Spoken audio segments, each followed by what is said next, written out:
কোনো ব্যক্তি 5 ওয়াক্ত সালাতের জন্য উত্তম রূপে ওযু করলো এবং ওযুর শেষে সে যদি কালিমা শাহাদাহ অর্থাৎ শাহাদা বাক্য পাঠ করে, আল্লাহ রসুল সাল্লাল্লাহু আলাইহি ওয়াসাল্লাম বলেন তার জন্য জান্নাতের 8টি দরওয়াজা খুলে দেওয়া হয়। সুবহানাল্লাহ। ওযুর মর্যাদা কত দেখছেন? ওযুর মর্যাদা কত? কোনো ব্যক্তি যদি ওযু করে উত্তম রূপে, এরপরে ওযু করার পর কালিমা শাহাদা পাঠ করে, কি করে?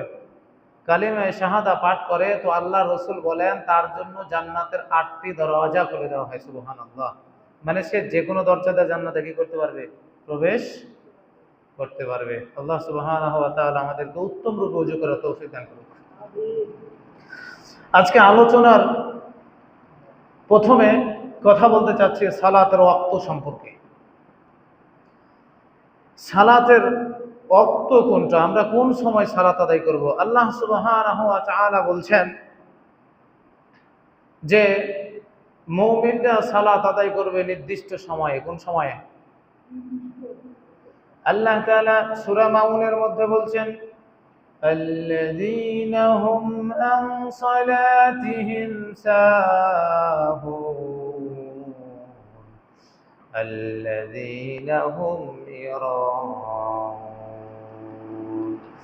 আল্লাহ তাআলা সূরা মাউনের মধ্যে আল্লাহ উল্লেখ করে বলতেছেন ফাওয়াইলুল লিল মুসাল্লিন আল্লাযীনা হুম আন সালাতিহিম সাহুন।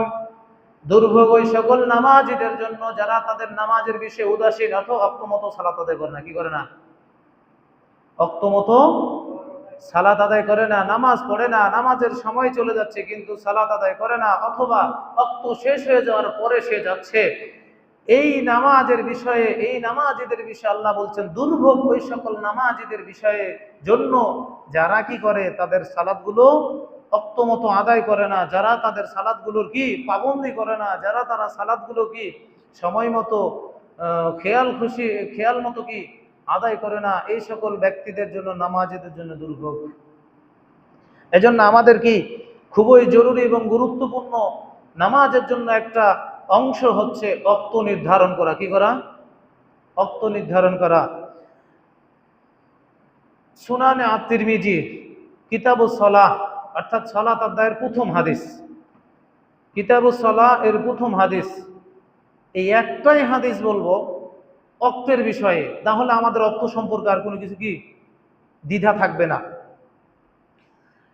আল্লাহ রাসূল সাল্লাল্লাহু